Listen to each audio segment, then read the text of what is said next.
Hello YouTube and welcome back to the latest ABC weekly show on the channel. We're back with the Masquerain division and it's week number 7 out of 9?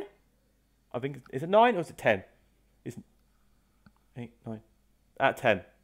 I should know this. I should really know this. But anyway, it's week number 7 and once again, I'm on my lonesome because everyone's been busy and whatnot. And also, I have read your comments in the last video.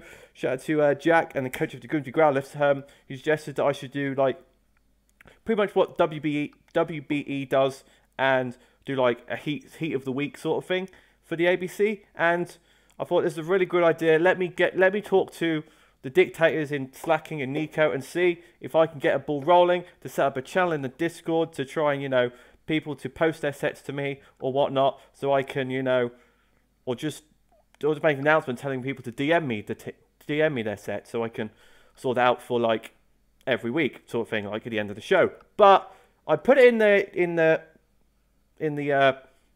mod chat and Nico said it was a good idea and then disappeared. Never heard, didn't speak of it again, and then Slacking not seeing it. So, you know, I try my best, guys. I try my best, but nothing never happens. So I need more power. That is what I need. If you're in the if you watch this and you're in the ABC Discord server, please let me have more power so I can make these content much better for you guys in the future. Possibly, you know, as soon as possible, and then because I'm trying to do like week 9, week 10, week 8, then the playoffs and whatnot. So hopefully, get a ball rolling and get on with that. But out of that nonsense out of the way, we can begin with our first game in week number 7, where we have Gareth and the Glasgow Polytoads versus the Brampton Baileys, coached by CBT. And as you can see, Gareth has brought Magmar, Tapu Koko, Dust Noir, Milotic, Skuntank, Mega Aggron, whereas CBT has brought Lando T, Rose Raid, Diancie, Primeape, Mega Alakazam, who I still think is still the runaway MVP of the league so far, on Masquerain anyway, so probably going to be a big threat in this game as well. And it's also got the Rotom Heat. Now, Mega Alakazam may not have the best matchup right now because he's got the Skuntank and he's got the Dust Noir right there. So they can both, like, you know, are super effective against the Mega Alakazam, but it does think like focus, it doesn't get, well, Skuntank's only weak to ground, right? Yeah. So it doesn't get any like Earth, basically with Hinpo ground, and it does get Shadow Ball, and it will outspeed a Dust Noir. So that shouldn't be an issue for him. But if he has Shadow Sneak on his Dust Noir, or he has Sucker Punch on his Skuntank, that could be an issue as well. Mega Aggron can, as soon as like the Landorus is down and the Rotom, well, to be fair, CBT's got a lot of options for his Mega Aggron with Rotom, Primeape, and Landorus Firion. Tapu Koko, you know, I'd say like the electric terrain will help the Rotom, but it won't because it's flying. So, you know, I don't know how this game's going to go, but let's just jump in and see how it does go. So, lead to a Tapu Koko versus the Rose Raid, feeling a potentially physical Tapu Koko. So, reveals the hidden power. I don't know what hidden power that could have been on Rose Raid. What hidden power could that have potentially been? Because it wasn't ground, it wasn't super effective. And I thought that'd be a smarter bring because Aggron's weak to it, Skuntank's weak to ground, Tapu Koko's weak to ground. So all of those things, I would have brought hidden power ground if that was me, not gonna lie. So out comes the Dust Noir as Diancie does a little chip. Because Diancie's mainly a bulky compared to like the Mega form, so it's not gonna do as much damage, but it's gonna be up any hits once for days. So gets up the rocks to sacrifice his Diancie, which I don't think Gareth has any defoggers on his team, apart from maybe does Tapu Koko get defog? No, it doesn't. So I know Skuntank gets defog, so there's probably his defog. So it's got Stench. And didn't Stench do nothing? Or am I being mistaken? So you go to Pursuit on the Mega Alakazam, which he does live on. So you then reveal the Sucker Punch, which I did mention. See, I'm getting good at this. I did mention the Sucker Punch at the beginning of the game. So he goes Sucker Punch again, just to sack off his Skuntank. So as he goes out into his Rose Raid. Out comes Tapu Koko, will outspeed it and probably go for U-turn more than likely. Yep, there we go. Switches out into his likes of his Dust Noir. There's a Shadow Sneak as it goes for Volt Switch. He's up for days, Dust Noir. Out comes the Landorus. Toxic is stacking up. all the U-turn switching in this game. What is going on? Reveals the Ice Punch.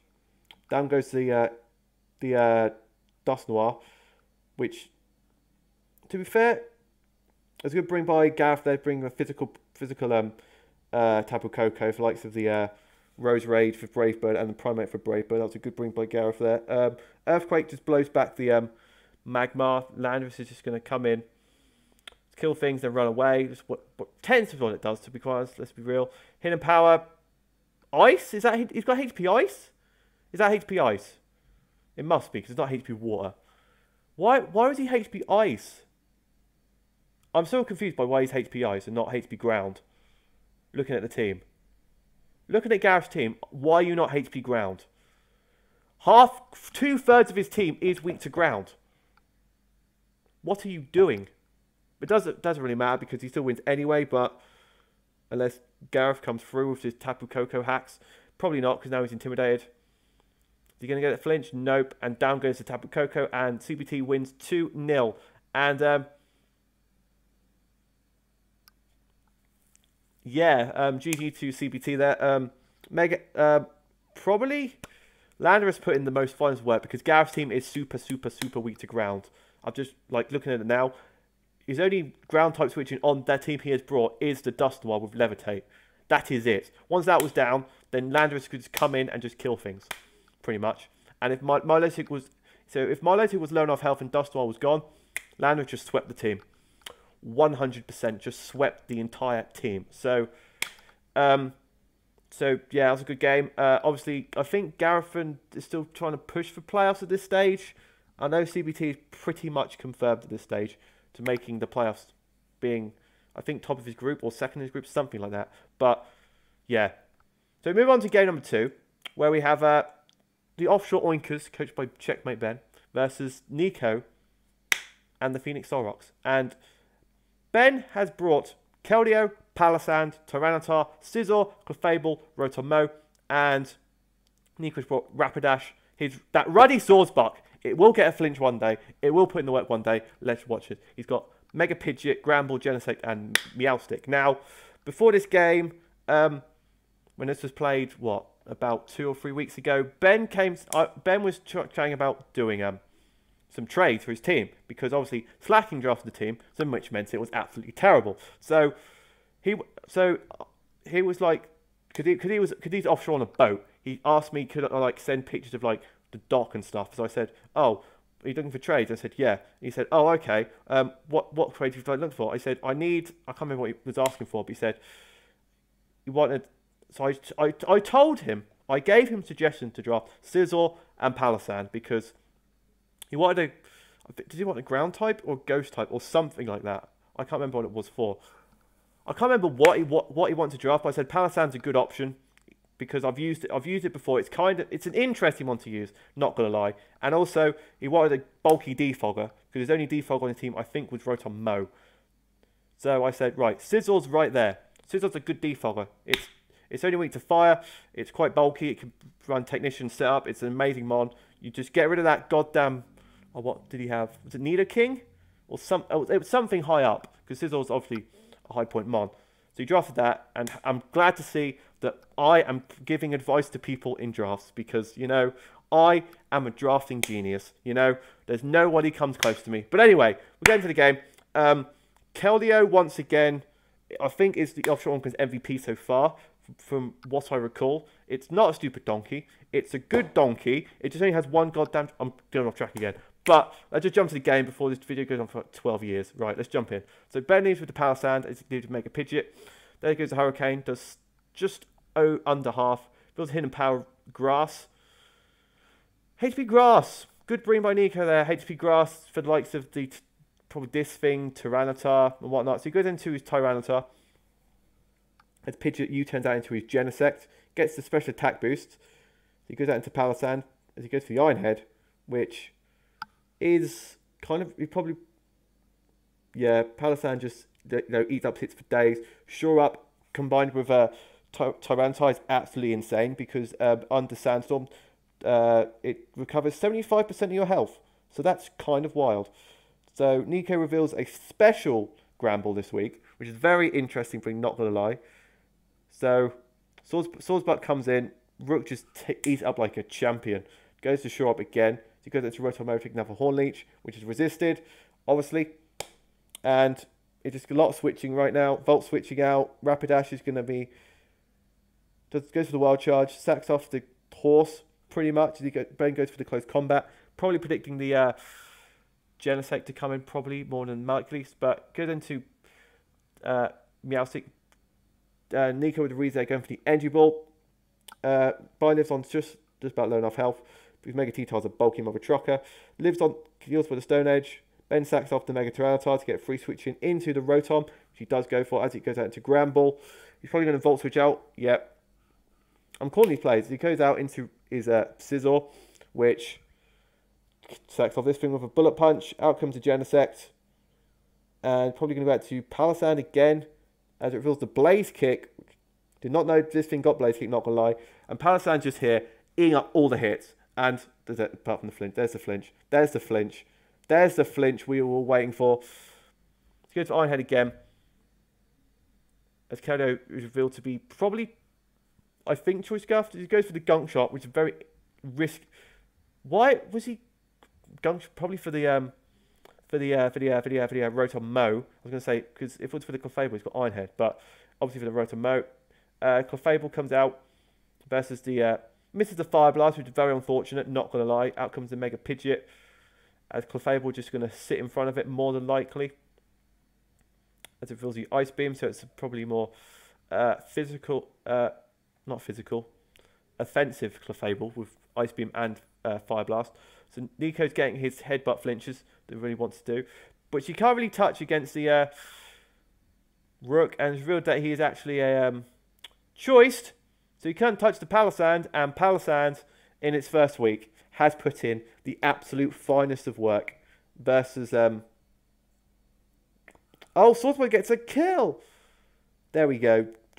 There we go. There we go. Down goes Swordsbuck. And Palisand MVP. I told Ben this mod would be a threat. It really would be. He's not watching this because he's offshore on a boat. Doesn't have any internet. But I'm so glad that I gave him... I'm sorry, Nico. I told Ben to draft this Palisand. I'm so sorry.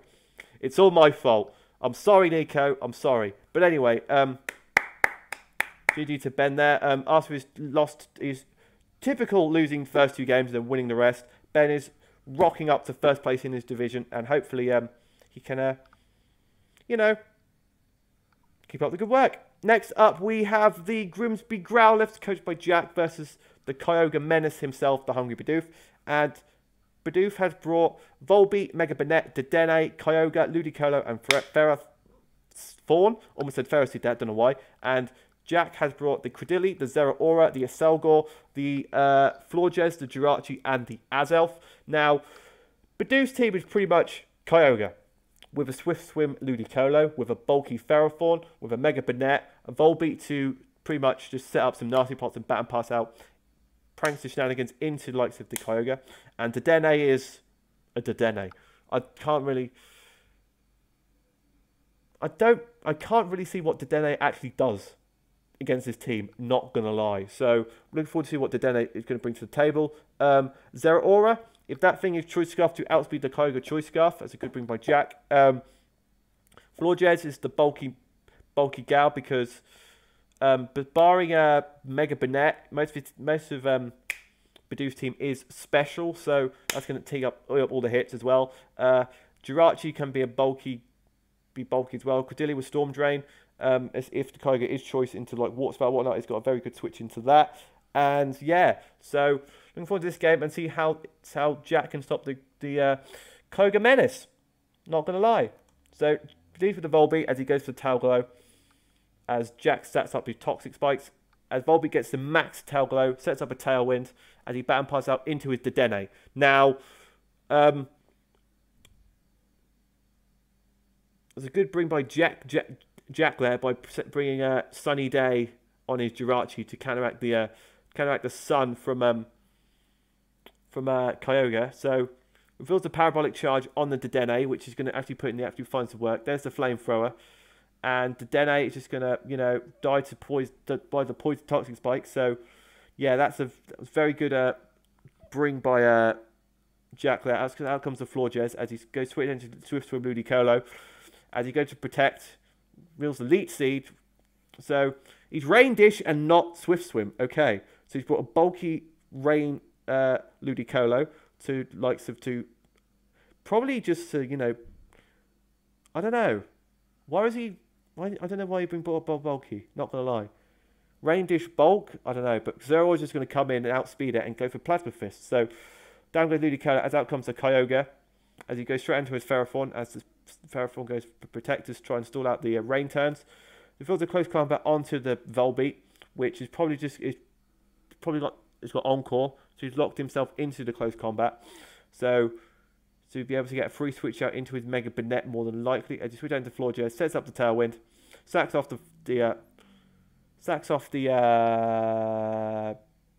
why am I misjudging my mind? Goes straight off the goddamn Volbeat. Out comes Zero, misses the Power Whip. Very unfortunate. As the Floor Jazz wish come true. Goes combat. Obviously, there's the throat shot from the Zero to blow back that Mega Banette. Out comes the Kyogre, who's just gonna, you know, try and set up the rain as much as it possibly can. He's trying to chip away at the Zero Aura, which is probably the biggest threat to the Kyogre at this stage of the game. So his Ferrothorn kills the Zero Aura. Out comes Kyogre versus the Selgor. Doesn't do anything for the Bug Buzz, not gonna lie. So out comes the Floor Jess, it reveals the Ice Beam, which I think he has to click now because oh, he's not choiced. Okay. Cool. So Toxic Tummy is actually gonna stack up. That one layer of Toxic Spikes actually put in the work. Chipping down the likes of the Dene and the Kyogre and whatnot. So, that poison probably won him the game. Or not, Credilli's just a bulky monster. Look at this, Credilli putting in the work. Ben would be so proud. But yeah, Credilli putting in the work. The Toxic Spikes pretty much just helped whittle down the Dene, who was a max special attack with a Tailwind up. The Kyogre was slowly chipping away, getting the Toxic damage stacking up. So that was a good bring by Jack there. Also, the Sunny Day on the Jirachi to try and counteract the rain from the likes of for the Kyogre and for the Ludicolo. That was a good bring by Jack there. Probably so far, to be fair, I don't know the entire sets of like all these mons because I knew that. Just seeing that, I thought that would be the heat set of the week, but I don't know because no one tells. No, I don't have a chance to like see all the sets in detail and whatnot. I just get this is all I'm react. I just see in the battles. They could be like a hidden set in the back, which I don't know about, and that could have been like the heat set of the week. But you don't know. You just don't know. I really want that goddamn. Anyway. Forget about that for now. We move on to our next game where we have Devil and the Victoria Victinis versus the Montreal Giga Impact coached by Rattata. I remember your name this time. I'm good at that. So Devil has brought Pinsir, Sceptile, Victini, Tyranitar, Hitmonlee, and Steelix, whereas the Montreals have brought Mega Lucario, Fortress Moltres, rhymes, Noivern, Gothorita, and Cottony. So yeah, Mega Steelix is going to put in, Mega Lucario is like, just, you know, top tier powerhouse. So I'm expecting it to put in the most finds of work, but he does have the Victini, which pretty much just beats it. Dual stab. Victini just beats it. If you choice card Victini, that just can pretty much wall the Mega Lucario. So if the Montreals can try and get the Victini down, then I can see Mega Lucario putting in the absolute finest of work. Depending if it's special, it can run Psychic and Dark Pulse and whatnot, which is probably better for this team, not gonna lie. Psychic for the Hitmonlee would be perfect. It gets Vacuum Wave, so it gets priority. Gets some chip off on likes of if something like low health or whatnot. Nasty Plot as well. Flash Cannon. It's probably better to be special because of the Mega Steelix, but the Tyranitar's there with Special Bulk. So I don't know. I'd like to see which kind of Mega Lucario is going to bring. Cottony, I was going to say, does it get... I can't remember what Cottony does, but But Goth is going to like trap, probably more like the Sceptile, just whittle that down. Noivern's going to put in the work. So hopefully, let's just jump to this game and see how this Mega Lucario is going to work against this team. So turn 1 Fire Blast, bop, down. What I'd like to see, a turn 1 knockout. Damn, Hitmonlee just goes straight down, turn 1. He gets the Flame Body on the Tyranitar, which is very unfortunate for Devil there, as Fortress sets up his Stealth Rocks. As Victini U-turns out into the Sceptile, as he goes to the Hail Slam, which does a solid 50% to Sceptile, not gonna lie. HP 5, reveals the Occa Berry, so he lives to hit. Goes for the Gerbil, knocks out that. So it's a pretty much, it's a kind of physical Fortress? Hello? And he's got Cursed Mega Helix. What is going on? These sets are absolutely mad. These sets are absolutely mad. So, missing 2 Fire Bloods in a row, which is very unfortunate. But he misses the Stone Edge, so that's great. Both missing that turn is absolutely amazing. Into Fortress. And does nothing because of the burn, so Fortress lives to live another day. Saying that he doesn't, so down goes Fortress against this burnt T-Tar, as he reveals he's a physical Mega Lucario. And because of the burn, he lives that Earthquake. It reveals the Drain Punch, which you can put in the work. Out comes Victini, which probably can't really touch it. Sacks off the Connie for just that Connie just got blown back. It really did. Reveals the Choice Scarf on the Victini, which I thought it'd bring Choice Scarf Victini to put the team. So goes a Gerbil. Noivern lives on a little bit of health. Air Slash doesn't take out the knockout, which is very unfortunate. As Gothry comes in, just sets up Carmines. It versus the Mega Helix, who is now trapped in, which is very risky because it can put the absolutely fine words. So out comes Victini versus the rest of the team. Goes for the Searing Shot. Gothry just is up like a champ, bro. It really does. Goes for the Searing Shot as Gothry reveals the rest, and Gothry is pretty much going to win this game from here because Psyshock's going to kill it, and unless he gets a crit right now. Goes to Psyshock, knocks out the Victini, and Gothry picks up the W, and that's a GG to the Montreals there. Mega Lucario coming through again. Mega Lucario is like the best Mega. I'm saying this now. It's probably the best Mega, in my opinion. It's my best Mega ever used. It's like, it puts in the work. It really does. It really does. Because it really helps in this team as well. I knew that he'd bring Scarf Victini just for that Mega Lucario. Not going to lie. Because... And he probably couldn't really touch it, because what do you have? He had Drain Punch, Swords Dance, probably Iron Head, and... Do you not have Earthquake or Stone Edge on it? I didn't reveal that, so... I don't know. He could have done Earthquake or Stone Edge on it, but... Didn't want to take the risk with the Choice Scarf, or if it was a bulky variant, probably could have lived a non-stab move from the Mega Lucario, so... Yeah, and Gothry just coming clutch at the end and just, you know, trap the... Mega Steelix and just went, or the Victini, sorry, just went, yeah, you can't touch me. It's going to be fun times. So yeah, so we move on to the penultimate game we have today, where we have the Salisbury Slowkings versus the Jakarta Rattaz, and the Salisbury Slowkings have brought Mega Lopunny, Darkrai, Lantern, Klefki, Druddigon, and Mew, whereas the Jakarta Rattaz have brought Gerda, Alolan Muck, Delmise, Breloom, where did Breloom come from? Hello? Bronzong, Umbreon, Mega Ampharos. So, we've got some bulk versus some bulk this game, and I'm looking forward to it because Muck's are bulky, Delmise is bulky, Bronzong is bulky, Umbreon's Wish Support bulky, and the Salisbury Slowkings have got Lantern bulky, Klefki. It's kind of bulky and annoying with pranks. Druddigon can be bulky. Mew could definitely be bulky. So they've got, but the Salisbury Slowkings have got more physical special threats in the Mega Lopunny and the Darkrai compared to the Gerda and the Mega Ampharos, who are both slow hard hitters, whereas they've got fast hard hitters. So it's going to be an interesting game, not going to lie. And it's just going to be whoever uses their bulk the best. So out leaves the Umbreon, who just goes straight for a foul play against the Druddigon, as reveals a Rocky Helmet and a Rocky Helmet Rough Skin combination, as reveals the Trick Room there, as Druddigon just switches out and goes into Dragon Tail. No, it goes a knockoff. predicting the switch out. Reveals no move, so probably... It's got to be Z then. It has to be a Z move.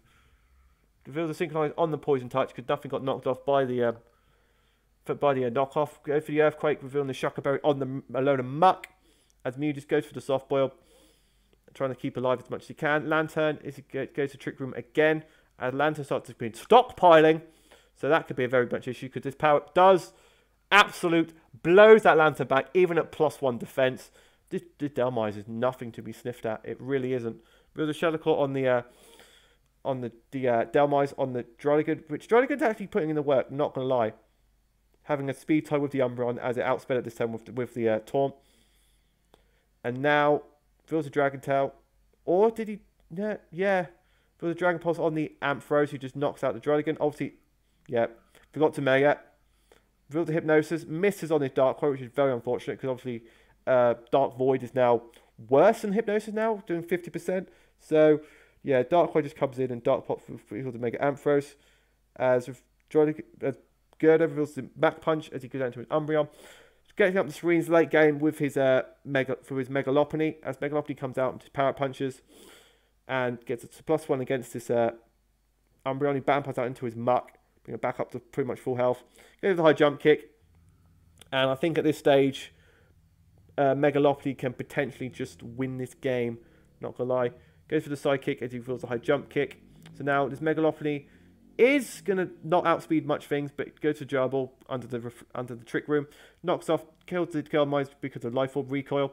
Wheels the Fire Punch because it's behind a Reflect, doesn't do that much damage. And it gets the burn, which is very unfortunate, not going to lie. So out comes the Mew on the Fire Punch, which actually does nothing versus with Reflect up. Umbreon goes down because of rocks, and then Mew's just going to go for some bulk ups, live the knockoff, and just, you know, revenge kill it with whatever move it wants to reveal. Let's be honest. What reveal is that going to be? So you're just going to... He goes for the soft... He goes for the Earthquake. So he's going for superpowers because this game is over. And he's just going to try and speed up the process by lowering its... I knew it had a Z move. I knew it had the Z move. Didn't know which one. But he had... Groundium Z, which is very good bream because he's got the Muck and the Mega Ampharos there for that. So that's a GG to Sadby Slowkings there. So it's a good bring by the Jakarta Rattata with the Trick Room to stop his Megalopony and his Darkrai from putting in the work against his team.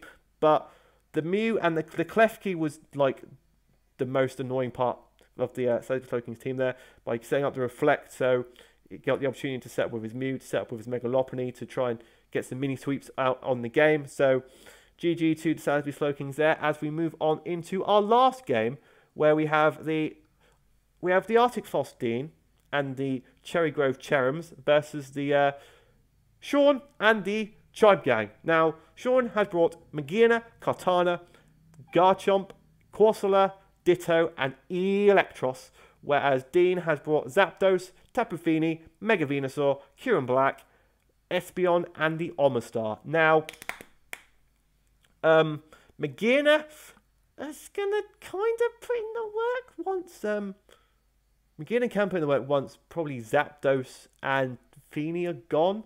I know it gets Volt Switch, but that's still going to do that lot to Tapu Fini, not going to lie. But he does have Kartana for the Fini, and he does have the potential rock stacking in Garchomp.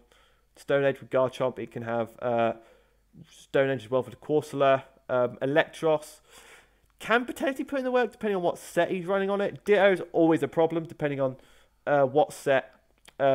Sean tends to bring Choice Scarf. I don't think I've seen Sean bring any other item on Ditto barring Choice Scarf. So he needs to switch it up a bit, you know. Try some new stuff. See what happens, you know. Just see what happens, you know. Make things interesting. I've brought leftovers. I've brought Quick Claw. I've brought Z moves. I've brought everything. So, you know, try something new. You know. Try something new. So, yeah.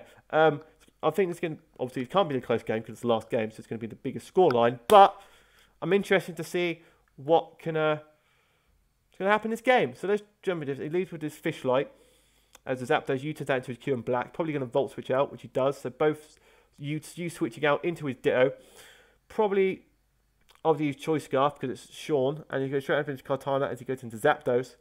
He goes to double switch out into the Zapdos, revealing the Heat Wave on the Zapdos. Goes for the Thunderbolt.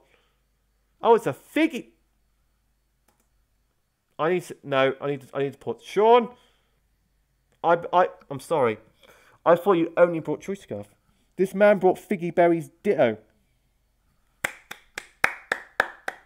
Well done, using Ditto to its full potential. It's not just a Choice Scarf Mon. It's not. Prove the haters wrong. Ditto can use any item it wants to do. It's the glorious little blob, and nothing can be changed about it. So, Yu turns out with his Zapdos into the Garchomp. Let's go for Earthquake, really.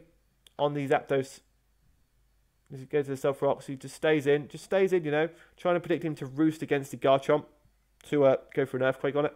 Goes into a Tapu Fini as he goes out into Electros as he gets taunted, so he can't really do much about it. So he goes to Venusaur as he Volt Switches out. He's not going to do a lot because it's resisted, obviously. Out into the Ditto. So Sean's now not Mega Venusaur, but he goes for Hidden Power, which is probably HP Ground. Throws a Stomping Tantrum on the Mega Venusaur as he goes for God. Why is he going Stomping? Natural Gift. Natural Gift. Hello? Natural Gift. Garchomp? What is going on? These sets are mad, bro. These sets are absolutely mad. Figgy Berry, Ditto, and Choice. What? Stop. I can't handle it. He goes for the Z move, goes for Breakneck Blitz, lives on 6%. Oh my god. Down goes the Zapdos. Out comes Espeon. Why is he Breakneck Blitz? Breakneck Blitz? Was that a Giga Impact or something? Just to do enough damage to kill something, probably. Goes into Ditto. Dies with the Espeon Psychic, reveals the Hidden Power, kills the Magearna, out comes the Electros, goes to Psychic, lives on 40%, there's the Flamethrower, doesn't do enough, and this Espeon, I feel like this Espeon's going to win now, because it's got HP Fire, it's got Psychic, it's got Garchomp, it's going to do that. Espeon is just wrecking lives right now, and let's course I can do it! No, it can't. So GG to Dean there for guessing a 4-0 victory. With one Carmine up on his Espeon. Once the because Ditto was at low health, pretty much could just, you know, Magearna was down as well, so could do whatever he wanted to with the team, really. There was some absolute madness in that game. There was Figgy Berry Ditto. There was Normalium Z Kartana. There was goddamn Natural Gift Garchomp. There was all the my brain couldn't help it. Sean brought the most heat set this week, but it couldn't hold up to the power of Espeon.